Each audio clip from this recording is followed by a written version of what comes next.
Selamat datang di my YouTube channel, tempatnya belajar dan berkembang bersama dengan pengetahuan yang mudah dipahami. Hey, kamu siap untuk belajar seru hari ini? Sebelumnya, jangan lupa untuk like, subscribe, dan tekan loncengnya agar tidak ketinggalan video terbaru. Oke, waktunya mulai belajar. Let's dive into it. Oke, pada video kali ini saya akan membahas materi struktur atom, di mana pada subbab pertama yang akan saya bahas yaitu perkembangan teori atom.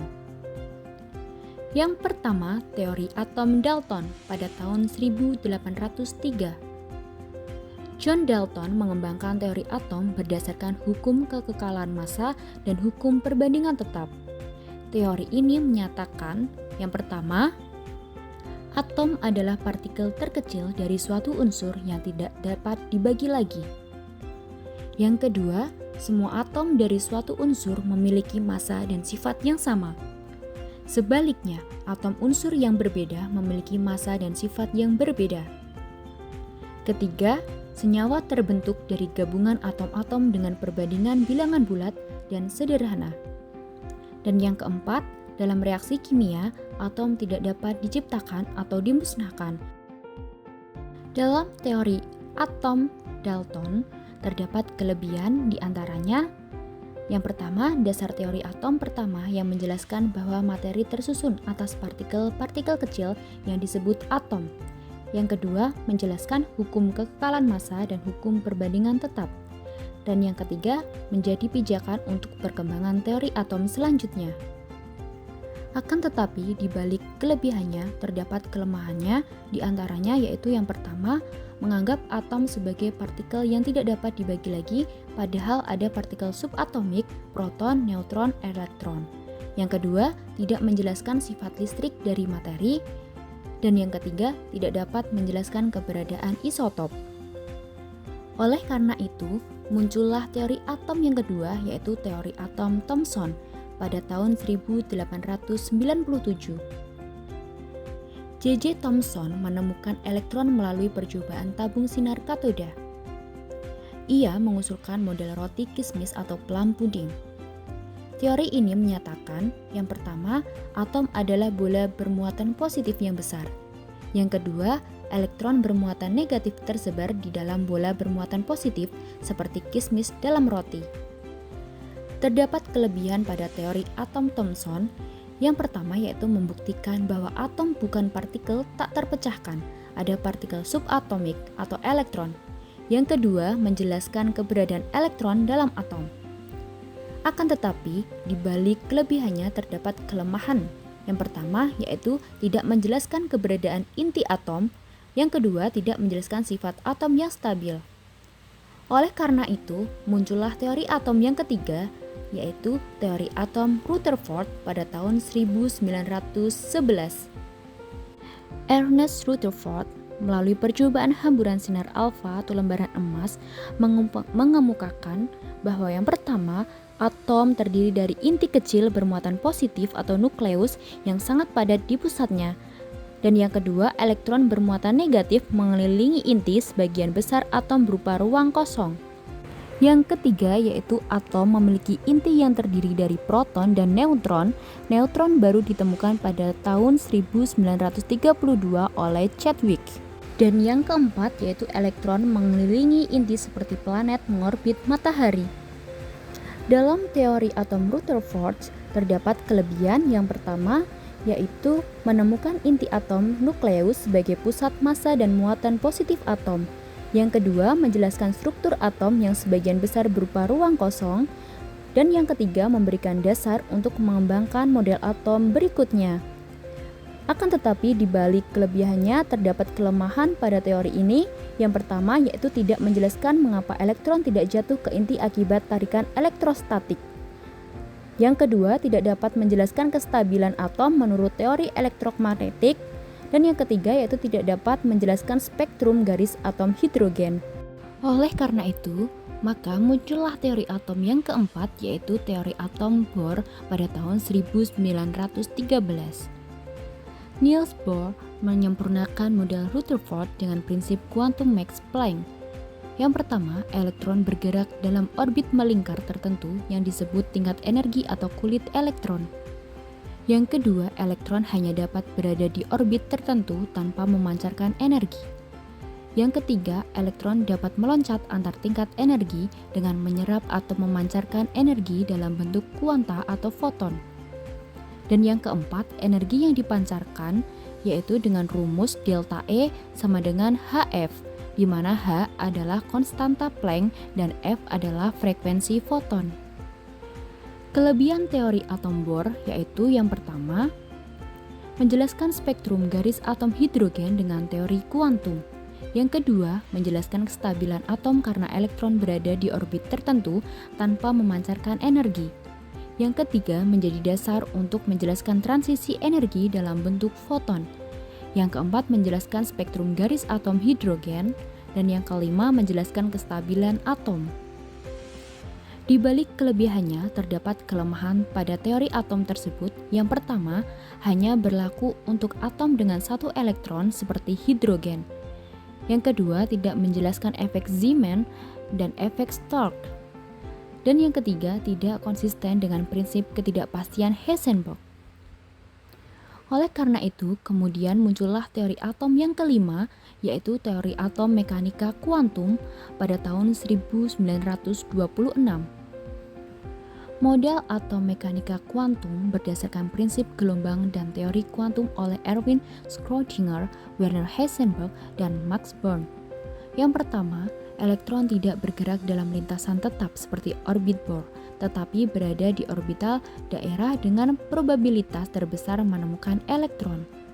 Yang kedua, orbital digambarkan sebagai awan elektron, di mana kerapatan awan menunjukkan probabilitas keberadaan elektron.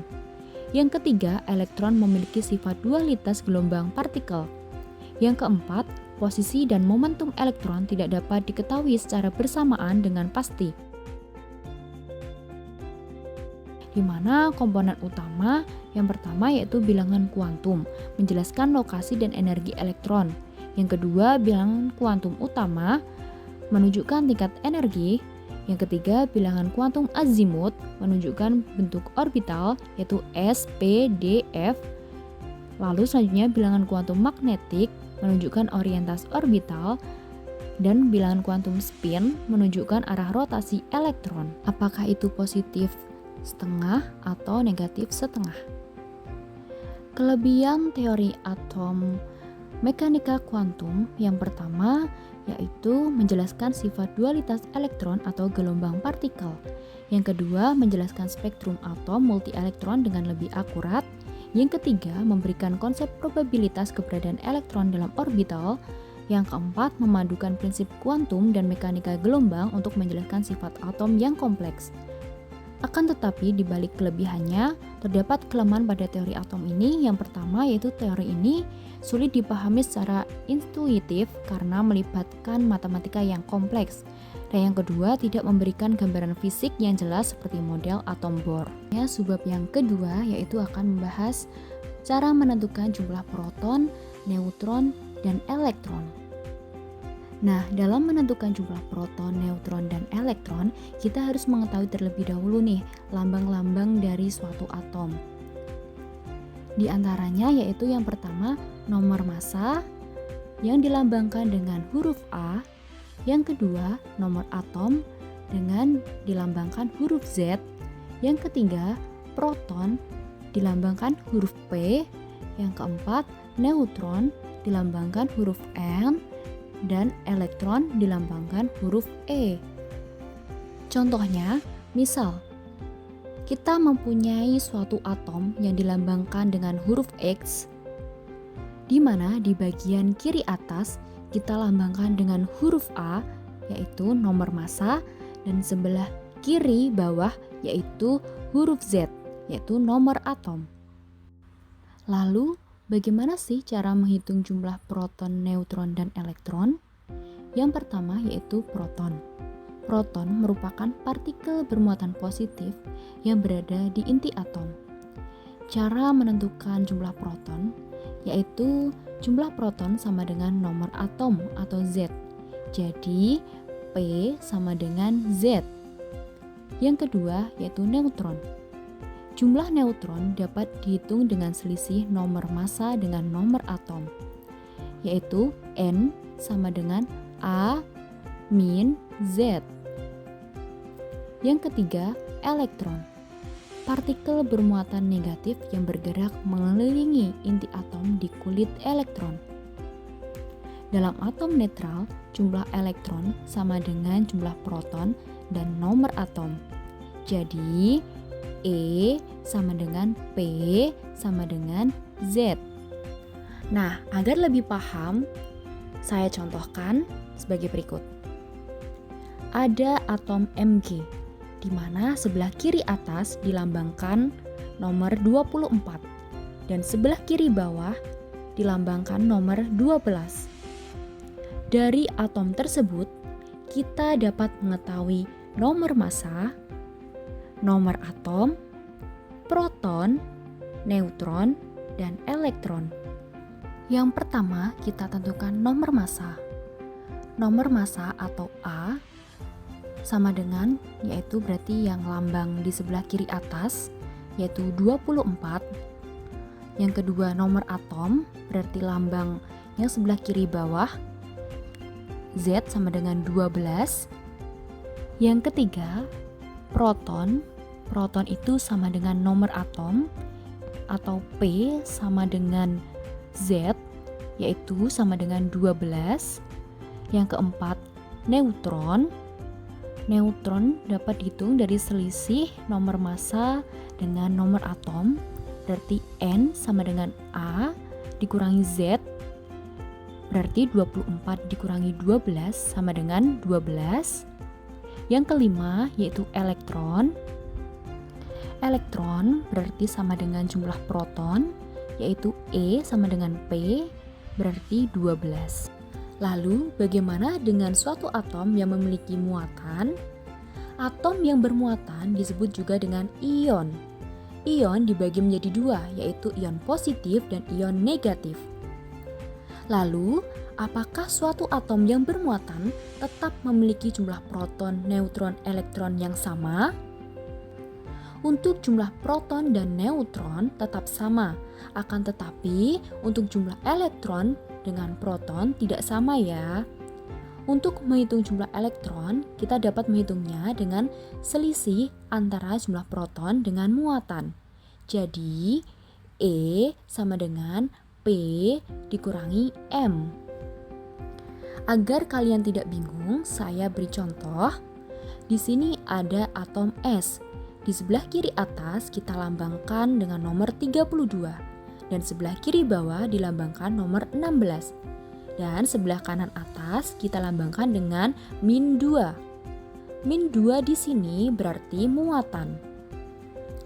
Yang pertama, kita tentukan jumlah protonnya. Diketahui proton sama dengan nomor atom, jadi sama dengan 16. Yang kedua, kita tentukan jumlah neutronnya. Jumlah neutron dapat dihitung dengan nomor massa atau A dikurangi nomor atom atau Z. Berarti 32 dikurangi 16 sama dengan 16. Dapat disimpulkan bahwa neutron sama dengan jumlah proton, yaitu 16. Yang ketiga, kita tentukan jumlah elektronnya. Jumlah elektron pada atom bermuatan dapat dicari dengan selisih antara jumlah proton dengan muatan, jadi proton dikurangi muatan, yaitu 16 dikurangi negatif 2. Negatif ketemu negatif, positif, berarti 16 ditambah 2 yaitu 18. Ketemu jumlah elektronnya berarti 18. Oke, saya contohkan lagi. Di sini ada atom Ca. Di sebelah kiri atas dilambangkan nomor 40. Di sebelah kiri bawah dilambangkan nomor 20. Dan sebelah kanan atas dilambangkan plus atau positif 2. Positif 2 di atas ini berarti muatan ya. Oke, yang pertama kita tentukan jumlah protonnya. Jumlah proton dapat diketahui yaitu proton sama dengan nomor atom. Jadi sama dengan 20. Yang kedua, ditentukan jumlah neutron. Neutron dapat dihitung dari selisih nomor massa atau A dikurangi nomor atom atau Z, jadi 40 dikurangi 20 sama dengan 20. Neutron sama dengan proton, yaitu 20. Yang ketiga, yaitu kita tentukan jumlah elektronnya. Elektron dapat dihitung dengan selisih antara jumlah proton dengan muatan. Jadi E sama dengan P dikurangi M. 20 dikurangi positif 2, yaitu sama dengan 18. Jadi diketahui jumlah elektronnya yaitu 18. Subbab ketiga yaitu konfigurasi elektron. Konfigurasi elektron merupakan pengisian elektron yang dimulai dari tingkat energi paling rendah. Atom terdiri dari 3 partikel subatomik utama. Yang pertama yaitu proton, bermuatan positif dan berada di inti atom atau nukleus. Yang kedua, neutron, tidak bermuatan atau netral dan berada di inti atom bersama proton. Dan yang ketiga yaitu elektron, bermuatan negatif dan berada di kulit atom atau orbit, tingkat energi yang mengelilingi inti. Nah, pada suatu atom, lintasan yang mengelilingi inti atom disebut kulit atom, yang biasanya dinotasikan dengan huruf K, L, M, N, dan seterusnya. Lalu, bagaimana sih aturan konfigurasi elektron? Untuk aturan konfigurasi elektron, yang pertama yaitu elektron dapat disebarkan mulai kulit K atau kulit paling awal. Yang kedua, jumlah elektron maksimum setiap kulit atom dapat dihitung dengan rumus 2N pangkat 2. Dalam artian N itu sama dengan nomor kulit. Nah, untuk kulit K itu nomor kulitnya 1. Jadi untuk menghitung elektron maksimumnya dapat menggunakan rumus 2N pangkat 2, yaitu jadi diketahui elektron maksimumnya sama dengan 2 untuk kulit K. Lalu untuk kulit L, nomor kulitnya yaitu 2, jadi untuk elektron maksimumnya yaitu 8. Dan untuk kulit M, nomor kulitnya yaitu 3, sehingga elektron maksimumnya diperoleh 18, dan seterusnya ya. Selanjutnya yaitu cara menentukan penyebaran elektron. Untuk menentukan penyebaran elektron itu dimulai dari kulit K atau kulit paling awal. Yang pertama kulit K. Nah, tadi pada kulit K sudah diketahui bahwa elektron maksimumnya yaitu 2. Jadi untuk penyebaran elektron pada kulit awal atau kulit pertama yaitu hanya boleh dituliskan maksimum 2. Nah, apakah boleh jika dituliskan lebih dari 2? Jawabannya tidak boleh ya, karena kulit K itu memiliki elektron maksimum hanya 2. Jadi hanya boleh dituliskan 2 atau kurang dari 2 pada kulit awal. Selanjutnya yaitu kulit L atau kulit kedua. Tadi diketahui bahwa kulit L memiliki elektron maksimum yaitu 8. Jadi untuk kulit kedua itu hanya boleh dituliskan 8 atau kurang dari 8. Selanjutnya yaitu kulit M atau kulit ketiga. Nah, tadi diketahui bahwa kulit M itu memiliki elektron maksimum 18. Jadi untuk kulit ketiga itu dimulai nulisnya elektronnya yaitu 18. Apakah boleh jika ditulis lebih dari 18? Tidak boleh ya, prinsipnya itu sama. Intinya jika melebihi dari elektron maksimum itu tidak boleh. Akan tetapi jika ditulis kurang dari elektron maksimum itu boleh. Jadi untuk kulit M hanya boleh dituliskan 18 atau 8 atau kurang dari 8. Sama ya prinsipnya dari yang kulit sebelum-sebelumnya. Nah, untuk kulit yang seterusnya itu menyesuaikan saja sesuai prinsip-prinsip yang sudah kita uraikan barusan. Nah, agar tidak bingung, maka saya akan beri contoh, yaitu ada suatu atom P dengan nomor atom 15 untuk menentukan penyebaran elektronnya, yaitu dimulai dari kulit K, berarti 2 elektron terlebih dahulu pada kulit awal, selanjutnya yaitu 8 elektron pada kulit L, yaitu kulit kedua, Nah, ini kan jumlahnya baru 10 ya. Sisanya berarti 5. Agar 15. Berarti untuk kulit M berarti 5. Berarti penyebaran elektronnya yaitu 2, 8, 5. Seperti itu. Nah, contoh lagi nih, ada suatu atom Ni dengan nomor atom 28. Maka untuk penyebaran elektronnya dimulai dari kulit K, yaitu berarti 2. Selanjutnya yaitu kulit L, 8. Nah, ini kan baru 10. Untuk mendapatkan 28, itu kan berarti sisanya ada 18. Maka untuk kulit M berarti pas ya, 18. Seperti itu. Berarti untuk penyebaran elektron pada atom Ni dengan nomor atom 28 yaitu 2, 8, 18. Seperti itu. Selanjutnya yaitu cara menentukan elektron valensi. Apa sih elektron valensi itu? Elektron valensi merupakan elektron yang berada di kulit paling luar. Oke, langsung ke contohnya saja agar lebih paham. Di sini ada suatu atom P dengan nomor atom 15. Untuk penyebaran elektronnya berarti kan 2, 8, 5. Nah, tadi elektron valensi apa? Elektron valensi yaitu berada di kulit paling luar. Nah, untuk kulit paling luar di sini yaitu berarti 5. Berarti elektron valensi pada atom P nomor atom 15 yaitu 5. Contoh lagi nih, ada suatu atom K dengan nomor atom 19. Jadi untuk penyebaran elektronnya yaitu 2, 8, 8, 1. Maka elektron valensinya yaitu yang berada di kulit paling luar yaitu angka 1 atau elektron nomor 1. Subbab yang keempat yaitu isotop, isoton, dan isobar. Yang pertama yaitu isotop.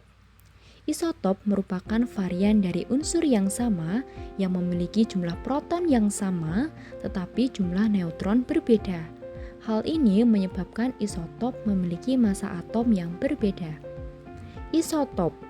Nah, isotop ini kan memiliki huruf belakang P. Untuk mempermudah yaitu P, proton sama. Berarti isotop memiliki proton yang sama. Langsung menuju ke contohnya, yaitu di sini ada suatu atom C atau karbon dengan nomor atom 6 dan nomor massa 13 dan satunya lagi atom C dengan nomor atom 6 dan nomor massa 14. Nah, diingat bahwa jumlah proton itu sama dengan nomor atom. Jadi di sini kedua atom tersebut memiliki jumlah proton yang sama yaitu 6, yang artinya berarti ini adalah isotop. Yang kedua yaitu isoton. Isoton merupakan atom-atom dari unsur yang berbeda tetapi memiliki jumlah neutron yang sama. Untuk memudahkannya, Anda mengingat isoton. Nah, isoton ini kan memiliki huruf terakhir N, berarti neutron sama. Isoton memiliki neutron yang sama. Langsung menuju ke contohnya. Yang pertama ada suatu atom unsur Na dengan nomor atom 11 dan nomor massa 23. Dan yang kedua ada atom unsur Mg dengan nomor atom 12 dan nomor massa 24. Nah, di sini kita mencari neutron yang sama. Apakah keduanya memiliki neutron yang sama? Diingat bahwa untuk mencari jumlah neutron, kita dapat menggunakan rumus yaitu selisih antara nomor massa dengan nomor atom. N sama dengan nomor massa dikurangi nomor atom. Jadi untuk unsur yang pertama yaitu 23 dikurangi 11 sama dengan 12. Jadi neutron pada unsur yang pertama yaitu 12. Dan untuk atom unsur yang kedua atau Mg yaitu berarti neutron sama dengan 24 dikurangi 12 sama dengan 12. Jadi jumlah neutron pada atom unsur kedua atau Mg yaitu 12. Jadi kesimpulannya pada kedua atom unsur tersebut memiliki jumlah neutron yang sama yaitu 12. Jadi ini termasuk isoton. Yang ketiga yaitu isobar. Isobar merupakan atom-atom yang memiliki jumlah massa atom yang sama, tetapi jumlah proton dan neutronnya berbeda. Perlu diingat, isobar yaitu nomor massa yang sama. Langsung ke contohnya untuk mempermudah pemahaman. Yang pertama yaitu terdapat atom unsur N dengan nomor atom 7 dan nomor massa 14. Dan yang kedua yaitu terdapat atom unsur C dengan nomor atom 6 dan nomor massa 14. Nah, dapat dilihat bahwa keduanya memiliki nomor massa yang sama, yaitu 14. Artinya ini adalah isobar. Subbab kelima yaitu konfigurasi atom berdasarkan teori atom mekanika kuantum. Berdasarkan teori atom mekanika kuantum, dalam suatu atom, elektron dapat menempati suatu kulit, di mana dalam satu kulit dapat tersusun dari subkulit-subkulit. Yang satu subkulit tersusun dari orbital-orbital, dan di mana satu orbital dapat terisi maksimal 2 elektron. Langsung menuju ke contohnya. Di sini ada atom fosfor atau P dengan nomor atom 15, maka konfigurasi elektronnya dapat dituliskan 1s2, 2s2, 2p6, 3s2 dan 3p5. Nah, di sini terakhir konfigurasi elektronnya yaitu 3p5. 3 di sini menunjukkan bahwa itu adalah kulit. Dan angka 5 menunjukkan jumlah elektronnya dan P merupakan subkulitnya. Lalu bagaimana sih aturan konfigurasi elektron? Untuk aturan konfigurasi elektron dibagi menjadi 3. Yang pertama yaitu aturan Aufbau. Prinsip aturan Aufbau yaitu elektron dapat mengisi orbital dengan energi yang lebih rendah terlebih dahulu sebelum mengisi orbital energi yang lebih tinggi. Nah, untuk urutan berdasarkan tingkat energinya dapat dituliskan sebagai berikut: 1s2, 2s2, 2p6, 3s2, 3p6, 4s2, 3d10, 4p6, 5s2, 4d10, 5p6, 6s2, 4f14, 5d10, 6p6, 7s2, 5f14, 6d10, dan 7p6. Selanjutnya yang kedua yaitu aturan Hahn. Kaidah aturan Hahn yaitu elektron mengisi orbital dengan energi yang sama secara paralel terlebih dahulu sebelum berpasangan. Langsung menuju ke contohnya. Di sini ada atom P atau fosfor dengan nomor atom 15, maka diketahui konfigurasi elektronnya 1s2, 2s2, 2p6, 3s2 dan 3p5. Kita ketahui bahwa subkulit S tersusun dari satu orbital di mana kita dapat gambarkan dengan satu kotak, sedangkan subkulit P itu tersusun dari 3 orbital sehingga dapat digambarkan dengan 3 kotak. Maka untuk 1s2 digambarkan satu kotak, 2s2 satu kotak juga, 2p6 digambarkan dengan 3 kotak, 3s2 digambarkan satu kotak, dan 3p5 digambarkan 3 kotak. Nah, dimulai dari orbital 1s2 terisi 2 elektron. Caranya, satu elektron diisi terlebih dahulu dengan arah panah ke atas. Selanjutnya, satu elektronnya lagi dapat diisi dengan arah berlawanan, yaitu panah ke bawah. Nah, selanjutnya 2s2 ini penulisannya sama dengan 1s2. Nah, untuk 2p6 kan terdiri dari 6 elektron, di mana setiap kotaknya itu dapat diisi terlebih dahulu satu elektron sendiri-sendiri terlebih dahulu ya. Setelah itu, baru kita masukkan elektron sisanya secara berpasangan dengan arah yang berlawanan, yaitu dengan panah ke bawah. Selanjutnya untuk 3s2 penulisannya sama seperti 1s2 dan 2s2. Terakhir untuk 3p5, ini terdiri dari 5 elektron. Nah, untuk masing-masing kotaknya dapat diisi 1 elektron secara sendiri-sendiri terlebih dahulu. Baru dimasukkan elektron sisanya secara berpasangan dengan arah yang berlawanan, yaitu dengan panah ke bawah. Selanjutnya aturan yang terakhir yaitu aturan yang ketiga, yaitu aturan larangan Pauli. Prinsip larangan Pauli, setiap orbital hanya dapat ditempati oleh maksimal 2 elektron dengan spin yang berlawanan. Selanjutnya, 2 elektron dalam satu orbital tidak boleh memiliki keempat bilangan kuantum yang sama. Oke, terima kasih sudah menonton dan belajar di video kali ini. Ingat, seperti atom yang terdiri dari proton, neutron, dan elektron, setiap pengetahuan kecil yang kamu pelajari akan membentuk inti dari kesuksesanmu. See you everyone!